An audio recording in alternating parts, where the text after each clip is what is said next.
यहाँ से स्टार्ट करेंगे। डेली टारगेट यहाँ पर है, इसमें डे नंबर यहाँ पर 17 रहेगा, ठीक है, 17वां नंबर डे है इसका। और यहाँ पर जो टॉपिक रहेंगे, टॉपिक यहाँ पर अभी हम लोग ने सुबह डिस्कस किए थे, टॉपिक बताए भी थे कौन कौन से टॉपिक, जैसे कि आपका मैंने यहाँ पर दिया था आपको पॉलिटी का और हिस्ट्री का, राइट। और पॉलिटी का जहाँ पर लास्ट रहेगा, मैंने बताया भी सुबह कि पॉलिटी का लास्ट है।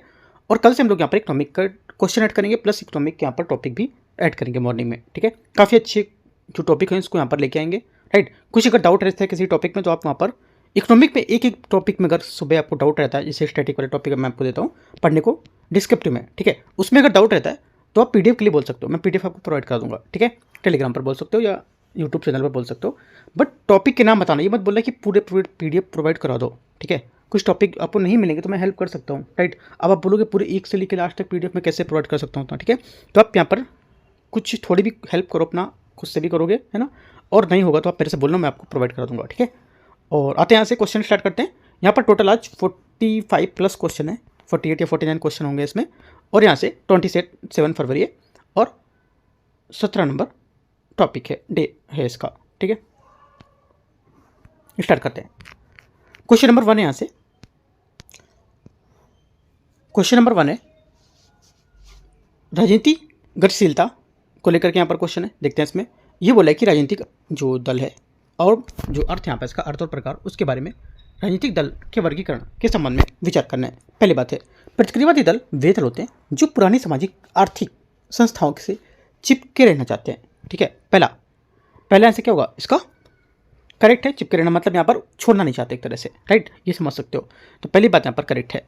प्रतिक्रियावादी जो है, जो दल होते हैं, ये वे दल होते हैं जो पुरानी और परंपरागत राजनीतिक आर्थिक जो सब संस्थाएं होती हैं उसको व्यवस्थाओं से चिपके रहना चाहते हैं, जो यहाँ पर किसी भी आधुनिक बदलाव का विरोध करते हैं, है ना। ये भी मान सकते हो कि यहाँ पर बदलाव होने से रोकते हैं कि आगे बदलाव ना करो, इससे क्या होगा और ज़्यादा हम लोग के लिए जांच वाँच हो सकता है ना। तो यहाँ से पहला करेक्ट है। सेकेंड, उदारवादी दल मौजूदा जो संस्थाएं होती हैं उसमें धीरे धीरे सुधार करने को लेकर विश्वास रखते हैं।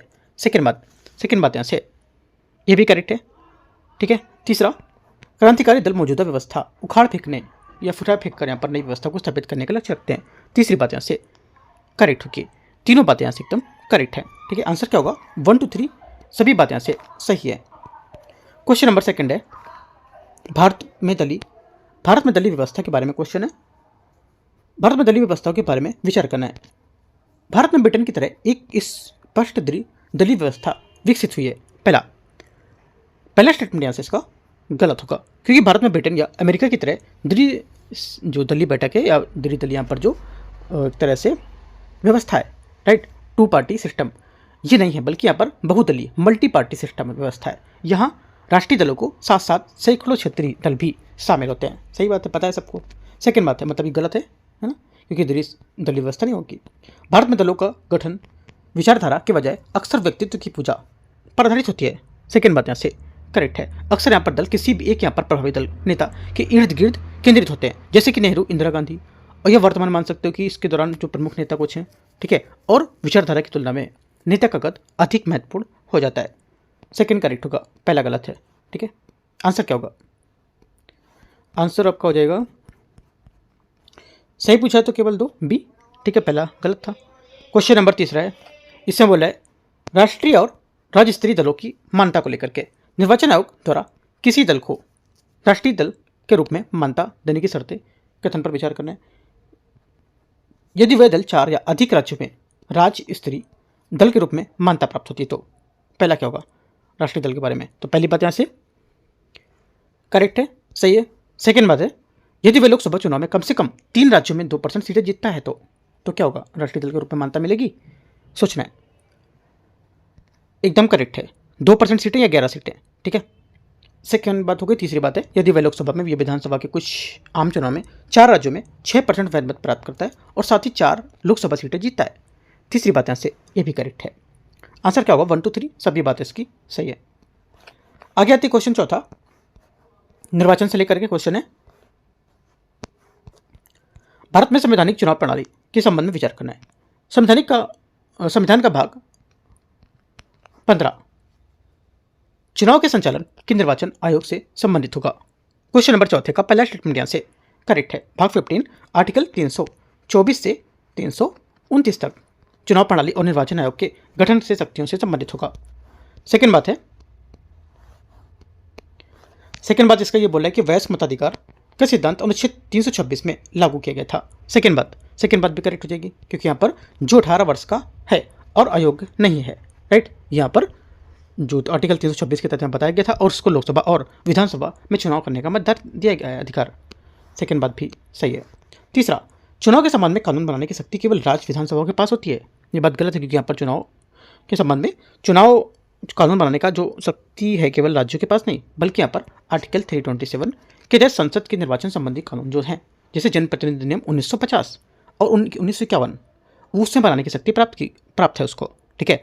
और राज्य विधानसभाओं को केवल उन पर विषय पड़ सकती है जो संसद के दायरे में नहीं आएंगे, जैसे आर्टिकल 328 में, ठीक है। तो आंसर क्या होगा?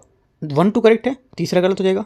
मैंने इसके लिए सुबह बताया था आपको कि जो जनप्रतिनिधि अधिनियम है 1950 और 51, आपने सुबह देखा होगा अगर लेक्चर, तो उसमें मैंने बताया था कि दोनों इंपॉर्टेंट है ये, ठीक है। देखो, भले ही वो 30 मिनट या 30 मिनट से कम ही का रखता हूँ मैं, 26-27 मिनट का, एक बार फ्री रह के वो देखा करो, है ना, फ्री टाइम पे रह के देखा करो, तो माइंड थोड़ा सा ओपन रहेगा आपका। ये क्या चीज़ें वहाँ बताई जा रही है ना। सिर्फ PDF से लेके काम नहीं चलाना है, राइट। PDF तो मिलता रहेगा, PDF तो मैं शेयर कर देता हूँ आपको। कुछ देखना भी क्या क्या चीज़ें मैं बोलता जा रहा हूँ वहाँ पे, शायद वो आपके लिए इंपॉर्टेंट हो जाए एग्जाम के लिए, है ना। आगे आते हैं 5वां नंबर, निर्वाचन व्यवस्था अनुपातिक जो है प्रतिनिधित्व, उसको लेकर के विचार करने। यह प्रणाली छोटे राजनीतिक समूह को शासन में प्रतिनिधित्व सुनिश्चित करती है। पहला, 5वें का पहला करेक्ट है, ठीक है, क्योंकि यहाँ पर अनुपातिक प्रतिनिधित्व प्रणाली का मुख्य उद्देश्य होता है कि यह सुनिश्चित करना कि प्रत्येक राजनीतिक समूह या अल्पसंख्यक वर्ग को उनके मतों को अनुपात में व्यवस्थापिका के प्रतिनिधित्व में जो उनके प्रतिनिधित्व होते हैं उसमें मिले, और यह बहुमत तानाशाही को रोकना, ठीक है। पहले बात सही हो जाएगी, थोड़ा सा कठिन क्वेश्चन है ये वाला, ठीक है। सेकंड, भारत में राष्ट्रपति और उपराष्ट्रपति के चुनाव में इस प्रणाली का प्रयोग किया जाता है। ये बात सही है, क्योंकि यहाँ पर भारत में प्रत्यक्ष चुनाव लोकसभा विधानसभा में first past the post system जो है FPTP प्रणाली अपनाई जाती है, ठीक है। लेकिन राष्ट्रपति उपराष्ट्रपति और जो राज्यसभा है इसके सदस्यों के लिए विधान परिषद सदस्यों के चुनाव में अनुपातिक प्रतिनिधित्व प्रणाली का उपयोग किया जाएगा, ठीक है। तो कुछ इंपॉर्टेंट बातें यहाँ से ये आपको याद रखनी है। 1 करेक्ट है और 2 दोनों बातें यहाँ से सही है, ठीक है। आंसर क्या होगा? 5वें का C सही है। क्वेश्चन 6 चुनाव तंत्र को लेकर के भारत में चुनाव प्रबंधन तंत्र के बारे में विचार करना है। निर्वाचन चुनाव पंजीकरण अधिकारी ERO मतदाता सूची तैयार करने के लिए जिम्मेदार होता है। पहली बात, 6 का पहला स्टेटमेंट यहाँ से क्या होगा? ये करेक्ट है, ठीक है, बात सही है, राइट, पहली वाली। सेकंड बात है, सेकंड बोल रहा है इसमें कि रिटर्निंग ऑफिसर RO किसी निर्वाचन क्षेत्र में चुनाव संचालन के लिए वैधानिक रूप से जिम्मेदार होता है। सेकंड बात क्या होगी? 6 का सेकंड यहाँ से ये भी करेक्ट हो जाएगा, ठीक है। तीसरा है, पर्यवेक्षकों की नियुक्ति केवल गृह मंत्रालय द्वारा की जाती है। तीसरी बात यहाँ से गलत है, क्योंकि यहाँ पर पर्यवेक्षकों की नियुक्ति गृह मंत्रालय द्वारा नहीं, बल्कि यहाँ पर भारत निर्वाचन आयोग द्वारा की जाती है। ये अधिकारियों के आयोग के और आँख के कान के रूप में काम करते हैं, है ना, ये मान सकते हो, इंपॉर्टेंट है, एक तरह से कैमरा टाइप में मान सकते हो, है ना। तो दोनों बातें यहाँ से करेक्ट है, पहला दूसरा ये यहाँ से सही होगा। क्वेश्चन नंबर 7 है, 7वां, चुनाव प्रक्रिया। भारत में चुनाव प्रक्रिया चरणों को लगभग विचार करना है। अधिसूचना जारी होने के साथ ही आदर्श चुनाव आचार संहिता प्रभावी हो जाती है। पहली बात, 7वें का पहला यहाँ से करेक्ट है, ठीक है। सेकेंड है, उम्मीदवारों को अपना नामांकन दाखिल करते समय अपनी संपत्ति और आपराधिक रिकॉर्ड जो होता है हलफनामा देना अनिवार्य होता है। सेकेंड बात भी यहाँ से करेक्ट है, सही है, क्योंकि यहाँ पर सर्वोच्च न्यायालय ने यहाँ पर दिशा निर्देश 2002 में उसके बाद से उम्मीदवारों के लिए शपथ पत्र जो होता है वो देना अनिवार्य है, जिसमें अपन की संपत्ति, देनदारी और आपराधिक इतिहास का पूरा विवरण होगा। दोनों बातें सही है। चुनाव का प्रचार मतदान शुरू होने के समय से 48 घंटे पहले समाप्त हो जाना चाहिए। तीसरी बात यहाँ से करेक्ट है, सही बात है एकदम। कौन सा? जनप्रतिनिधित्व अधिनियम 1951 की धारा कितना? 126 के तहत, ठीक है। फिर से देखो यहाँ पे आया, मैंने आपको सुबह बताया था कि इंपॉर्टेंट है ये, ठीक है। तो अगर आप पढ़ते तो 1-2 क्वेश्चन आपके यहाँ सही होते हैं, सही होंगे भी अगर आपने पढ़ा होगा तो क्या होगा? तीसरी बात भी करेक्ट है। चौथा, चुनाव में नोटा नन ऑफ एबो का विकल्प सर्वोच्च न्यायालय के निर्देश पर यहाँ पर शामिल किया गया था। चौथी बात भी करेक्ट है, ठीक है। आंसर क्या होगा? 1, 2, 3 और 4 सभी यहाँ से करेक्ट हैं। क्वेश्चन 8वां, क्वेश्चन 8 है, मतदान व्यवहार वोटिंग बिहेवियर को लेकर के क्वेश्चन है, देखते हैं इसको। भारत में मतदान मतदान व्यवहार के सिद्धांत के संबंध में विचार करना है।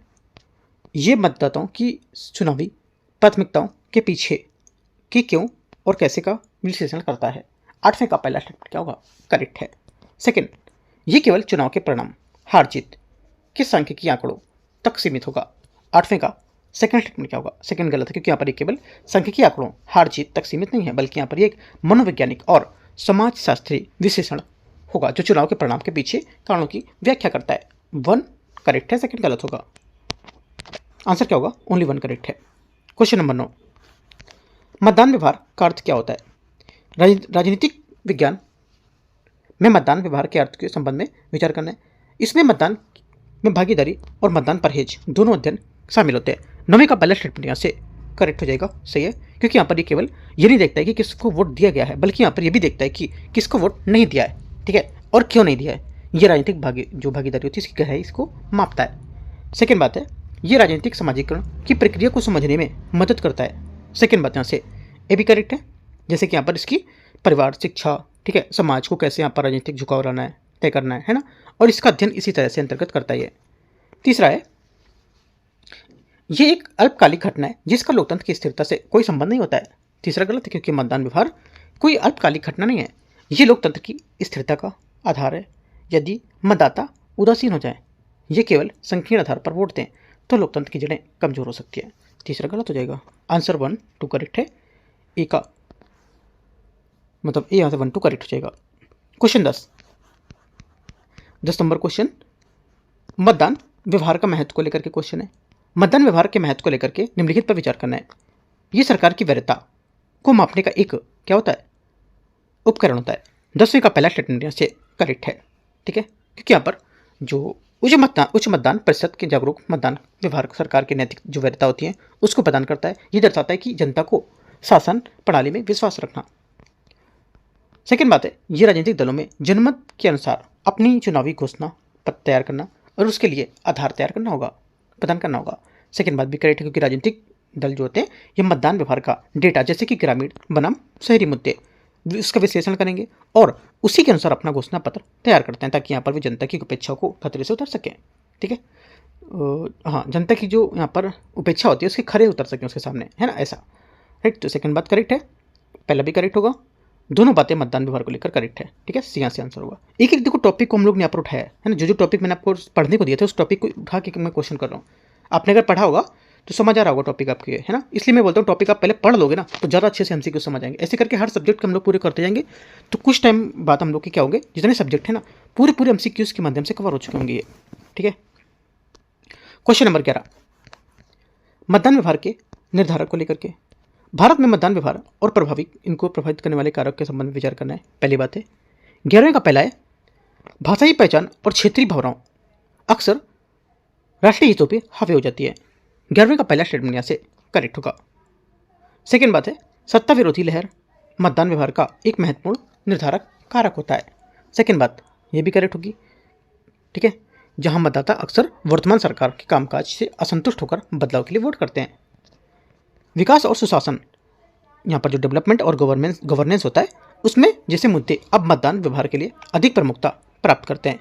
तीसरी बात करेक्ट है। 1 2 3 सभी यहाँ से सही है। आंसर हो जाएगा आपका डी 11 का, 11वें का। क्वेश्चन 12, चुनाव एवं मतदान व्यवहार में मीडिया की भूमिका। देखते हैं इसको।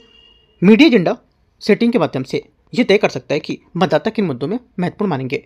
पहला, 12वें का पहला स्टेटमेंट यहाँ से करेक्ट होगा, ठीक है। यदि यहाँ पर मीडिया केवल बेरोजगारी या भ्रष्टाचार पर चर्चा करे तो जो मतदाता होता है उसका ध्यान स्वतः ही उन मुद्दों पर केंद्रित हो जाता है, सही है।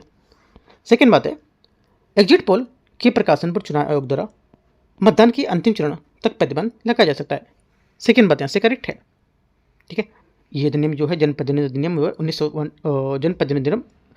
जनप्रतिनिधि अधिनियम 1950 की धारा 1 2 6 ए के तहत यहाँ पर बताई गई बात है, ठीक है। तो 1 और 2 दोनों करेक्ट है। तीसरा है, सोशल मीडिया पर राजनीतिक विज्ञापनों के लिए चुनाव आयोग की पूर्व प्रमाणन जो यहाँ पर प्री सर्टिफिकेशन होता है वो आवश्यकता उसकी नहीं होती है। तीसरी बात गलत है, क्योंकि यहाँ पर इसकी आवश्यकता होगी, ठीक है। तो यहाँ से 1 और 2 सिर्फ करेक्ट होगा, ठीक है। तीसरी बात यहाँ से गलत है, ठीक है। और यहाँ पर जो पेड जो न्यूज़ होती है वो दुष्प्रचार को लेकर के यहाँ पर रोकने के लिए जरूरी मानी जाती है, राइट। तो ये बात गलत हो जाएगी, 1 2 करेक्ट है। 13 नंबर है, चुनाव कानून इलेक्शन लॉ जो होता है उसके बारे में देखते हैं। भारत में चुनाव कानून की रूपरेखा के संबंध में विचार करना है। संसद को चुनावी संबंधी विषय की कानून बनाने की पूर्ण शक्ति प्राप्त होती है। 13 का पहला स्टेटमेंट यहाँ से करेक्ट है, आर्टिकल 327 के तहत।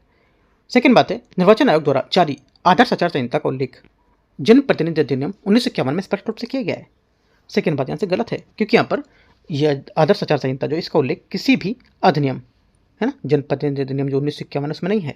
ये चुनाव और आयोग की यहाँ पर राजनीतिक दलों के बीच एक स्वैच्छिक सहमति से विकसित हुई नियमावली होगी, ठीक है। ये वैधानिक नहीं बल्कि यहाँ पर एक आयोग की शक्ति को या उससे प्रभावित होगी, है ना। तो ये बात गलत हो जाएगी, ओनली 1 करेक्ट है।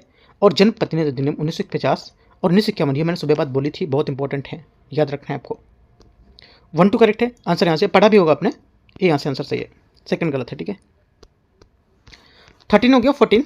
14 नंबर क्वेश्चन है, जनप्रतिनिधि अधिनियम 1950 आरपीए 1950 के मुख्य उद्देश्य के बारे में विचार करना है। ये संसद और राज्य विधानसभा में सीटों के आवंटन का निर्धारण करता है। पहली बात, 14 का पहला स्टेटमेंट यहाँ से करेक्ट है, ठीक है। सेकंड, ये निर्वाचकों की योग्यता और अयोग्यता की शर्तें तय करता है। 14 का सेकंड क्या होगा, ये भी बात यहाँ से करेक्ट है। तीसरा है 14 का, ये निर्वाचन क्षेत्रों की परिसीमन की प्रक्रिया को विनियमित करता है। तीसरी बात भी करेक्ट है। 1 2 3 सभी करेक्ट है, 14 का आंसर डी यहाँ से करेक्ट होगा। 15 नंबर क्वेश्चन है, जनप्रतिनिधि अधिनियम 1951 को लेकर के आरपीए 1951 के प्रावधान के बारे में विचार करना है। ये चुनाव में भ्रष्ट आचरण जैसे रिश्वतखोरी को परिभाषित करता है और इसके दंड का प्रावधान करता है। पहली बात, 15 का यहाँ से क्या होगी, ये पहला स्टेटमेंट यहाँ से इसका करेक्ट होगा, हाँ ठीक है। सेकेंड बात है, इसमें चुनावी खर्च की सीमा और उससे ऑडिट का नियम शामिल होता है। सेकेंड बात यहाँ से ये भी सही है। ये अधिनियम चुनाव याचिकाओं जो होते हैं उसके माध्यम से विवादों की निपटान की व्यवस्था को देखता है, निपटारे करता है या व्यवस्था देखता है इनका। तो तीसरी बात क्या होगी, तीसरी बात भी करेक्ट है, क्योंकि यहाँ पर चुनाव के जो परिणाम होते हैं उसकी चुनौती देने के लिए जो चुनावी याचिका होती है, ठीक है, उसके ऊपर क्या करेगा प्रावधान, इसी में जो हाईकोर्ट के दायरे में आती है उसको व्यवस्थित करेगा। 1 2 3 तीनों करेक्ट हैं, चौथा भी दे रखा है। इसके तहत सजा याफ्ता अपराधियों को चुनाव लड़ने के योग्य आयोग घोषित कर सकता है। चौथी बात करेक्ट है, क्योंकि धारा 8 के तहत यदि किसी को 2 साल या उससे अधिक यहाँ पर सजा होती है तो वह चुनाव लड़ने के लिए आयोग हो जाता है, ठीक है। तो ये बात करेक्ट है। 1 2 3 4 सभी सही है। क्वेश्चन 16, सीमांकन अधिनियम 2002 के बारे में परिसीमन की प्रक्रिया के बारे में विचार करना है। परिसीमन आयोग के अध्यक्ष के रूप में भारत का मुख्य चुनाव आयुक्त कार्य करता है। 16 का पहला स्टेटमेंट यहाँ से गलत है, क्योंकि परिसीमन आयोग का अध्यक्ष समानता सुप्रीम कोर्ट का एक सेवानिवृत्त न्यायाधीश होता है और मुख्य चुनाव आयुक्त इसके अन्य सदस्य के रूप में काम करते हैं, न कि अनिवार्य रूप से अध्यक्ष के रूप में। सेकेंड, 2002 का अधिनियम 2001 की जनगणना के आधार पर निर्वाचन के पुनर्गठन के लिए लाया गया था। सेकेंड बात यहाँ से करेक्ट है, क्योंकि 84वें संविधान संशोधन अधिनियम 2002 के तहत यहाँ पर अधिनियम में 2001 की जनगणना के आधार पर जो सीमाएं थी इनके पुनर्गठन के लिए से लाया गया था, ठीक है। सीटों की संख्या यहाँ पर नहीं बदली थी, ध्यान रखना है। 1 गलत है, 2 यहाँ से सही है। तीसरा, परिसीमन का उद्देश्य एक वोट एक मूल्य सिद्धांत को सुनिश्चित करना। तीसरी करेक्ट है, दूसरी करेक्ट है, पहली बात गलत है। ओनली 2 3 करेक्ट, तो आंसर बी। क्वेश्चन नंबर 17 चुनाव संबंधी अधिनियम के बारे में विचार करते हैं। चुनाव से जुड़े संबंधित कानून के प्रावधान के बारे में विचार करते हैं। चुनाव नियम 1961 जो कंडक्ट ऑफ यहाँ पर इलेक्शन रूल्स है, उसमें डाक मतपत्र पोस्टल वॉलेट की प्रक्रिया को निर्धारित करता है। ये 17 का पहला स्टेटमेंट यहाँ से एकदम सही है। दूसरी बात है, राष्ट्रपति और उपराष्ट्रपति चुनाव में अधिनियम 1952 इन दोनों पदों के लिए चुनाव के लिए विशिष्ट प्रक्रिया प्रदान करती है। सेकेंड बात क्या होगी, 17 का सेकंड भी यहाँ से करेक्ट है, क्योंकि यहाँ पर राष्ट्रपति और उपराष्ट्रपति के चुनाव की प्रक्रिया अलग अनुपातिक प्रतिनिधित्व द्वारा होती है, इसलिए इसके लिए 1952 का एक विशिष्ट कानून बनाया गया था। 1 2 करेक्ट है। क्वेश्चन 18 है, भारत में निर्वाचन संबंधी कानून के नियमावली के संबंध में विचार करना है। निर्वाचन आयोग के पास स्वतंत्र और निष्पक्ष चुनाव सुनिश्चित करने के लिए संविधान के अनुच्छेद 324 के तहत चुनावी प्रक्रियाओं पर आदेश जारी करने की आवश्यक शक्तियाँ होती हैं। 18 का पहला स्टेटमेंट यहाँ से करेक्ट है। निर्वाचन का संचालन नियम 1961 कंडक्ट ऑफ इलेक्शंस 1961 में केंद्र सरकार द्वारा निर्वाचित आयोग के परामर्श से बनाए गए थे। सेकेंड बात 18 के यहाँ से एपी करेक्ट होगी, दोनों बातें करेक्ट हैं। आंसर सी एकदम फैक्चुअल पॉइंट है इसका ये, ठीक है। आते क्वेश्चन 19 में 19 नंबर, जन प्रतिनिधित्व अधिनियम 1950 या 1951 इसमें नहीं दे रखा है, सिर्फ यहाँ पर 19 जो जन प्रतिनिधित्व अधिनियम उसके बारे में बता रखा है और चुनावी संबंधी नियमावली के बारे में विचार करते हैं। जन प्रतिनिधित्व अधिनियम 1950 की मुख्य रूप से निर्वाचक नामावली की तैयारी और निर्वाचन क्षेत्रों की परिसीमन से संबंधित होगी। 19 का पहला स्टेटमेंट यहाँ से करेक्ट होगा। सेकेंड बोला है जनप्रतिनिधि अधिनियम 1951 के वास्तविक चुनाव के संचालन, भ्रष्टाचार की रोकथाम और उम्मीदवारों की योग्यता से संबंधित आदेशों को नियंत्रित करता है। सेकेंड बात यहाँ से ये भी करेक्ट है। तीसरा, क्योंकि उनकी योग्यता अपराध और संचालन के लिए यहाँ पर होता है, ठीक है, नामावली के जो चुनावी आचरण उसके, तो दोनों बातें करेक्ट हैं। तीसरा है चुनाव संबंधी नियमावली संसद द्वारा सीधे पारित की जा सकती है या पारित की जाती है और इसमें निर्वाचन आयोग द्वारा संशोधन नहीं करता है। तीसरी बात क्या होगी? तीसरी बात गलत है, क्योंकि नियमावली जो रूल्स होते हैं इसमें चुनाव संचालन नियम 1961 कार्यकारी शक्तियों के तहत केंद्र सरकार द्वारा बनाई जाती है, जो संसद द्वारा पारित नहीं की जाती है, हालांकि इन्हें संसद द्वारा पटल पर रखा जाता है, ठीक है। आंसर 1, 2 करेक्ट है, यहाँ से ए करेक्ट हो जाएगा। 20 नंबर क्वेश्चन है आदर्श आचार संहिता और चुनाव संबंधी आदेश, उसके बारे में विचार करना है, प्रकृति के बारे में। पहला है 20 का, इसमें बोला है आदर्श आचार संहिता एक यहाँ पर वैधानिक दस्तावेज है जिसे यहाँ पर संसद द्वारा कानून बनाकर लागू किया गया है। पहली बात 20 का यहाँ से क्या होगा? ये 20 नंबर का जो पहला स्टेटमेंट हो जाएगा यहाँ से ये करेक्ट है। 20 नंबर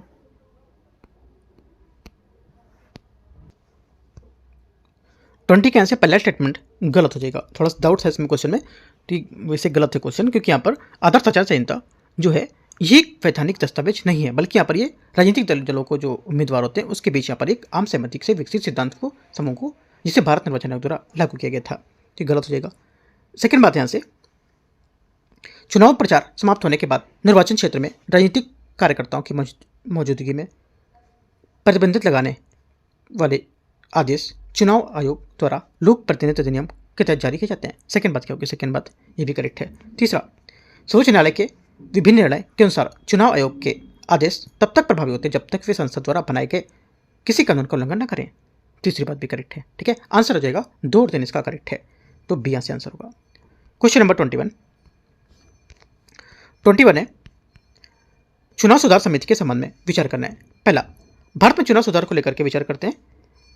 ताराकुंडे समिति 1974 ने मतदान की आयु किसे घटाकर 18 वर्ष करने की सिफारिश की थी। पहली बात यहाँ से करेक्ट है। सेकेंड, दिनेश गोस्वामी समिति ने 1990 में राजनीतिक दलों को राज्य द्वारा वित्त पोषण के विचार का समर्थन दिया था। सेकेंड बात भी करेक्ट हो जाएगी। तीसरी बात है इंद्रजीत गुप्ता समिति ने विशेष रूप से केवल चुनाव के राज्य वित्त पोषण के मुद्दे को केंद्रित की थी। ये बात गलत है, क्योंकि इंद्रजीत गुप्ता समिति 1998 में राज्य वित्त जो पोषण है उसके मुद्दे पर विचार किया था, लेकिन ये विशेष रूप से केवल इसी मुद्दे पर केंद्रित नहीं थी। 1, 2 करेक्ट हो जाएगा। क्वेश्चन 22 है 22 नंबर, राजनीतिक प्राधिकरण के बारे में विचार करते हैं। चुनाव के सुधार के हिस्से को लेकर के राजनीतिक प्राधिकरण के बारे में विचार करना है। वोहरा समिति 1993 में गठन राजनेताओं, अपराधियों और नौकरशाह के बीच सांठगांठ के अध्ययन के लिए किया गया था। पहली बात क्या होगी? 22वें का पहला स्टेटमेंट यहाँ से करेक्ट है। सेकेंड, चुनाव आयोग ने सिफारिश की थी कि गंभीर आपराधिक मामलों में आरोपी व्यक्ति को आरोप तय होने के लिए चरण ही चुनाव लड़ने के लिए आयोग घोषित कर दिया जाना चाहिए। सेकेंड बात यहाँ से गलत है, क्योंकि यहाँ पर चुनाव आयोग ने सिफारिश की थी कि गंभीर आपराधिक मामलों में आरोपी व्यक्ति को आरोप तय होने के बजाय आरोप पर दाखिल होने के चरण में चुनाव लड़ने से आयोग घोषित कर देना चाहिए। ये बात गलत है। तीसरा, तनख्वाह समिति 2010 को चुनाव कानूनों के व्यापक सुधार को लेकर समीक्षा की नियुक्ति किया गया था। ये बात करेक्ट है, क्योंकि यहाँ पर तनख्वाह समिति 2010 में इसके चुनाव के व्यापक सुधार के लेकर समीक्षा करने के लिए नियुक्त किया गया था। आंसर हो जाएगा 1 और 3 करेक्ट है, ठीक है। 1 और 3 मतलब बी यहाँ से करेक्ट हो जाएगा। क्वेश्चन 23 नंबर है दल परिवर्तन कानून के प्रावधान के बारे में विचार करना है। दल परिवर्तन कानून के बारे में ये कानून 52 संविधान संशोधन अधिनियम 1985 में जोड़ा गया था। 23 का पहला स्टेटमेंट यहाँ से क्या होगा, 23 का पहला स्टेटमेंट यहाँ से करेक्ट है। सेकेंड, यह अधिनियम केवल संसद के सदस्यों पर लागू होता है, राज्य विधान सदस्यों पर नहीं लागू होता है। ये बात गलत हो जाएगी, क्योंकि यहाँ पर ये अधिनियम संसद के सदस्यों, लोकसभा, राज्यसभा, ठीक है, और राज्य विधानमंडल सदस्य, विधानसभा और विधान परिषद के भी लागू होंगे। तीसरी बात है, यदि कोई मनोनीत सदस्य अपनी सीट ग्रहण करने के 6 महीने के भीतर राजनीतिक दल में शामिल हो जाता है तो उसे आयोग नहीं ठहराया जाएगा। तीसरी बात यहाँ से करेक्ट है, सही बोल रहे हैं। 1 और 3 करेक्ट है, आंसर यहाँ से बी। क्वेश्चन नंबर 24, 91वें संविधान संशोधन और दल बदल को लेकर के क्वेश्चन है। 91वें संविधान संशोधन अधिनियम 2003 के बारे में विचार करना है। इस संशोधन ने दल बदल विरोधी कानून विभाजन के प्रावधान को समाप्त कर दिया था। 24 का पहला स्टेटमेंट यहाँ से क्या होगा, करेक्ट है, सही है। सेकेंड बात है, इस अधिनियम ने केंद्र और राज्य पर मंत्रिपरिषद के सदस्यों को संख्या सीमित कर दी थी। सेकेंड बात भी यहाँ से करेक्ट है, ठीक है। कुल सदस्यों का 15% और दिल्ली में 10%, ठीक है, इंपॉर्टेंट बात है। तीसरी बात है, यह संशोधन केवल लोकसभा और राज्यसभा के सदस्यों के लिए लागू किया गया था। एक बात गलत है, केवल अगर नहीं लिखता तो आप लोग घूम सकते थे यहाँ पर, है ना, ऐसा बोल देता यहाँ पे, यह संशोधन लोकसभा और राज्यसभा के सदस्यों पर लागू होगा। तो आप सोचते क्या होगा, केवल की वजह से आप मारोगे गलत है, तो गलत है भी, है ना। 1 और 2 करेक्ट है। 24 का आंसर, 24 का जो आंसर हो जाएगा 1, 2 करेक्ट है और तीसरा गलत है। लेकिन यहाँ पर क्या पूछा है कि गलत कौन सा है, तो तीसरा वाला गलत है, सी। 25 है, दल बदल कानून और इसका मूल्यांकन को लेकर के क्वेश्चन है। इस कानून के राजनीतिक स्थिरता को बढ़ावा दिया गया और विधायकों को बार बार दल बदलने पर रोक लगाया गया।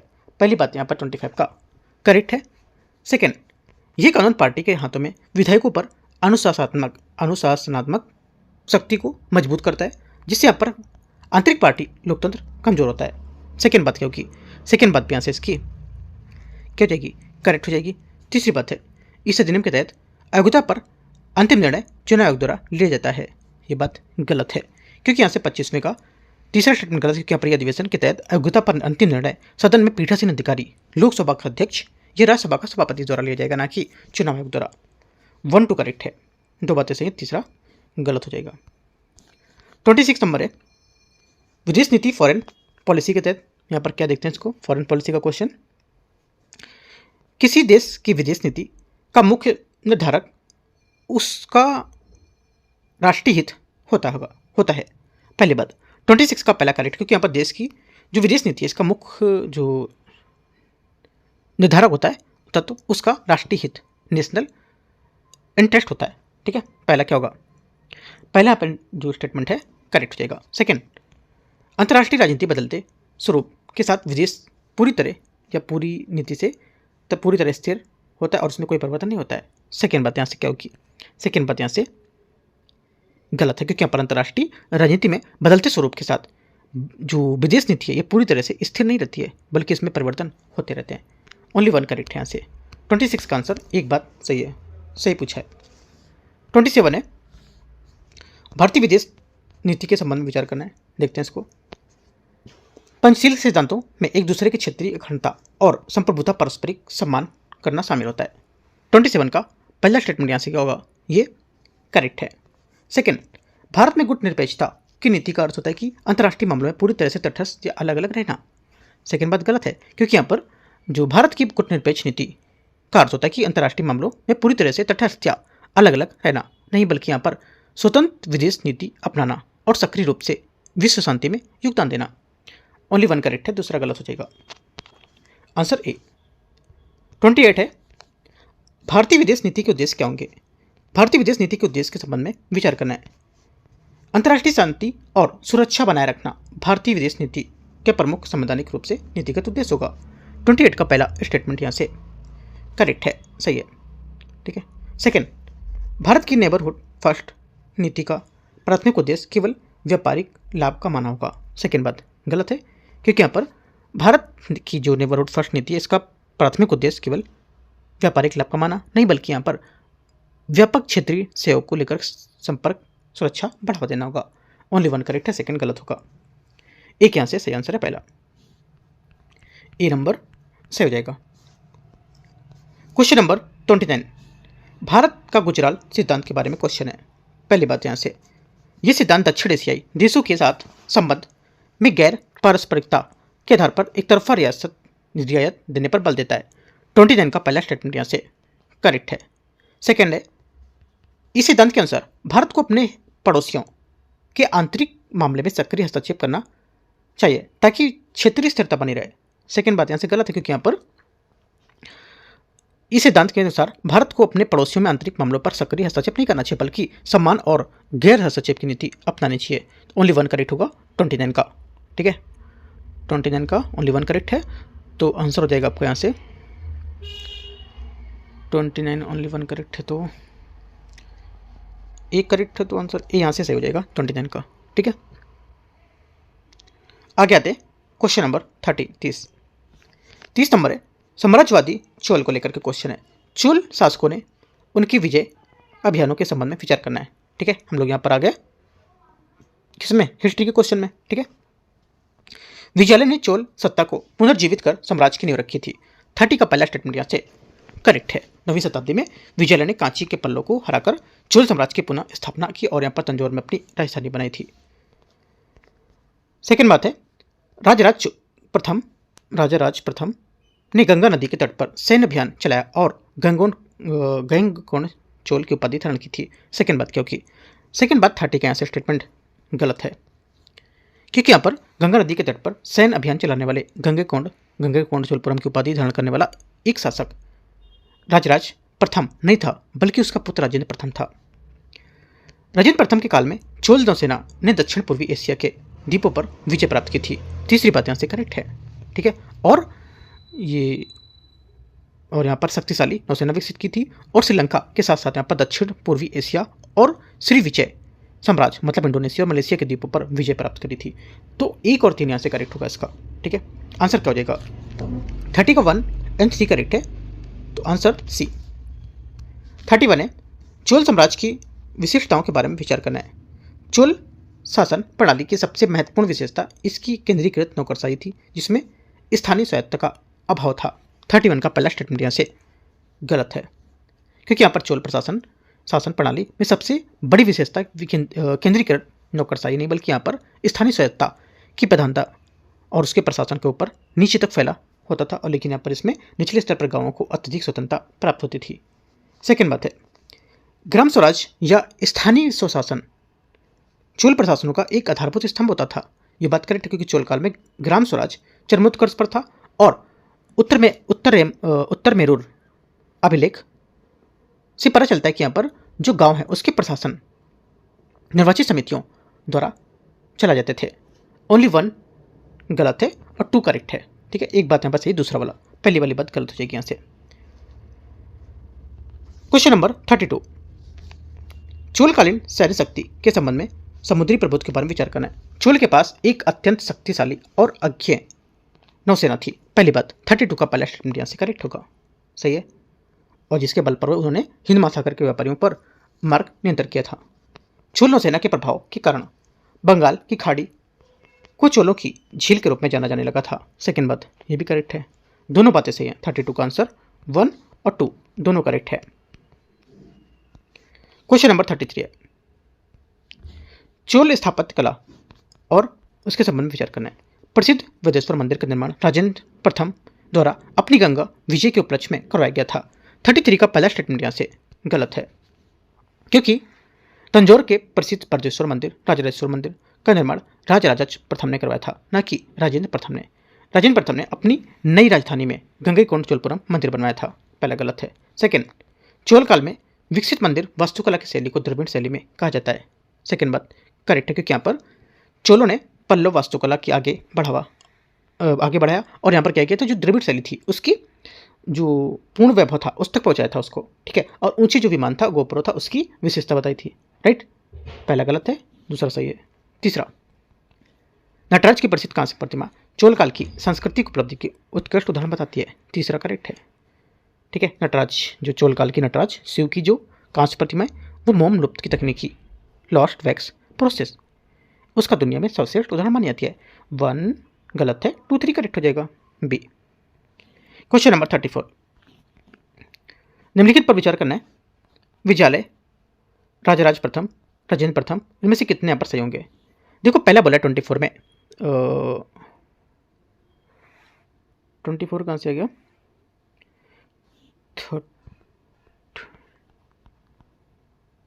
33 हम लोग ने किया ना ये।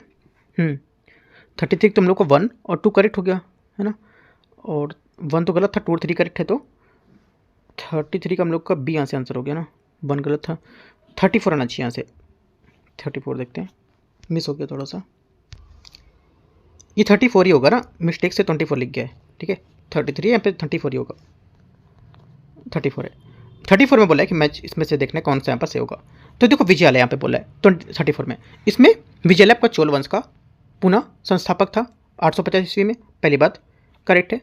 अगला, राजराज प्रथम वृद्धेश्वर मंदिर का निर्माता, ये मैंने ऊपर बात आपको बताई थी, ठीक है। ये तंजौर में भव्य वृद्धेश्वर मंदिर का निर्माण था इसमें। राजेंद्र प्रथम गंगा घाटी का अभियान, तीसरी बात यहाँ से करेक्ट है, क्योंकि उत्तर भारत का अभियान और पाल शासक महिपाल को हराकर यहाँ पर गंगा जल लाना था। तो 34 का 1 2 3 सभी करेक्ट हैं। 35 है चोल साम्राज्य के विस्तार के प्रभाव पर विचार करना है। राजराज प्रथम ने हिंद महासागर क्षेत्र में चोलों की धाक जमाई थी।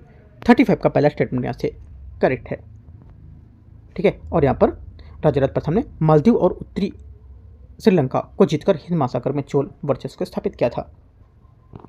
चोलों का प्रभाव केवल दक्षिण भारत तक सीमित था और उन्होंने कभी भी उत्तर भारत की ओर विस्तार नहीं किया। सेकेंड बात यहाँ से गलत है, क्योंकि चोलों ने प्रभाव क्षेत्र दक्षिण तक सीमित नहीं था, बल्कि यहाँ पर राजेंद्र प्रथम ने उड़ीसा के रास्ते में बंगाल और गंगा नदी तक सफल सैन्य अभियान चलाया था और उन्होंने बंगाल के पास जो पाल शासक थे उसको पराजित किया था। ओनली 1 करेक्ट है यहाँ से, आंसर 1 से होगा।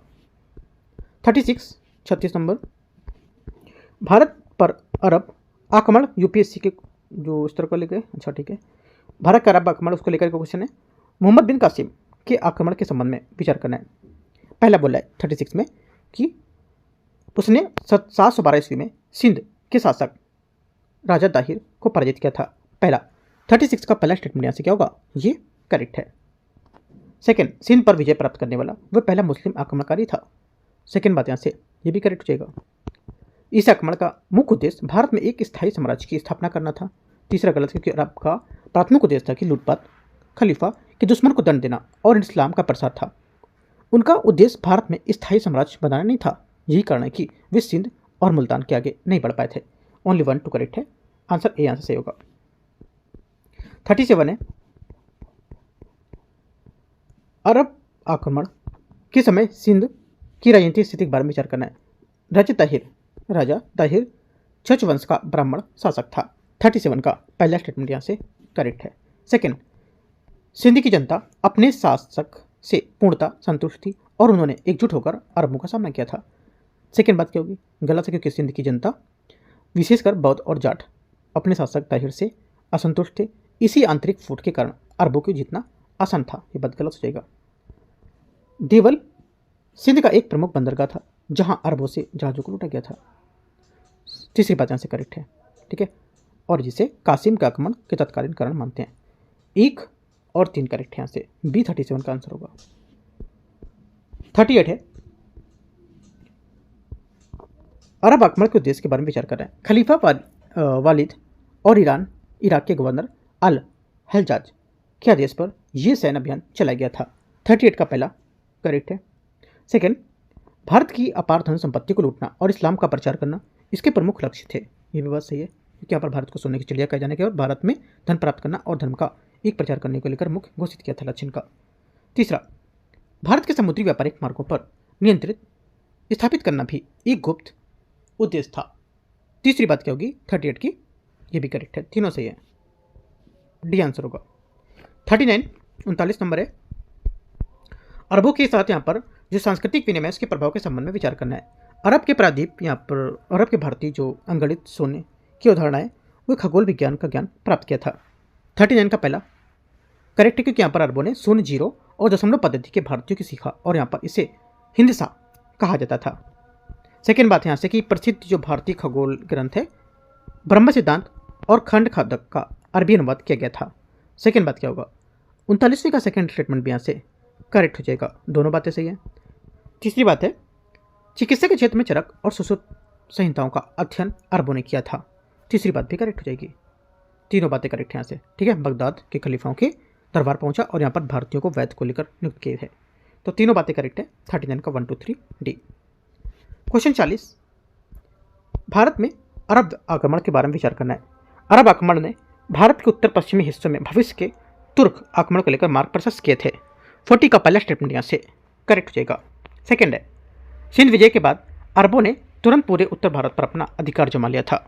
सेकेंड बात गलत है, क्योंकि यहाँ पर अरबों की विजय अधूरी रही थी और सिंध के बाद जब उन्होंने रेगिस्तान पार कर उत्तर भारत को प्रतिहार राजवंश और दक्षिण चालुक्य की ओर बढ़ने की कोशिश की तो उन्हें नागभट्ट प्रथम और विक्रमादित्य जैसे भारतीय शासक को बुरी तरह से पराजित किया था और वे उत्तर भारत के अधिकार नहीं कर सके थे। सेकेंड यहाँ से गलत हो जाएगा, पहला करेक्ट है। इस काल के यहाँ पर दौरान जो खलीफा थे उसके दरबार में भारतीय विद्वानों और यहाँ पर चिकित्सकों को विशेष सम्मान दिया गया था। तीसरी बात यहाँ से करेक्ट हो जाएगा। ओनली 1 3 करेक्ट है। यहाँ से आंसर क्या होगा? 40 का बी करेक्ट आंसर है, 1 और 3। 41 आते हैं, अरबों द्वारा पर सिंध में लागू की गई प्रशासनिक नीतियों के संबंध में विचार करना है। मोहम्मद बिन कासिम ने सिंध में पहली बार गैर मुसलमानों पर जजिया कर लगाया था। पहली बात एकदम करेक्ट है, गैर मुसलमानों पर लिया जाने वाला सुरक्षा कर था मोहम्मद बिन कासिम ने सिंध के हिंदुओं पर लगाया गया था।